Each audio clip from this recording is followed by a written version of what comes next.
papasok na ako ng school. Ah, sige anak. O ito, baon mo. Alis na ako, Nay. Ay, wait, ka lang anak. Dalhin mo tong tubig. Uy, Mars, may chichika ako sa'yo. Ay, Mars, ito na nga, wait lang. Nanganak na yung kapitbahay natin. Tapos ng balita, hindi daw kamukha ng tatay. Ay, grabe naman yan. Malaking issue yan, Mari. Ano ba yan, ang tagal ni nanay? Oh, Mars, nandiyan na pala yung asawa mo. Hi, mahal. Oh, mahal, lasing ka na naman. Papasok ka nga dito. Nay, aalis na ako ah. Teka lang anak, dalhin mo to. Ingat ka ah.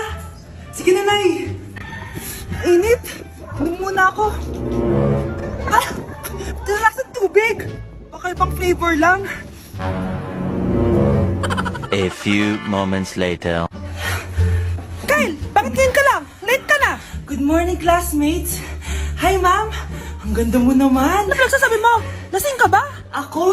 Lasing? Baliw ka na ata eh.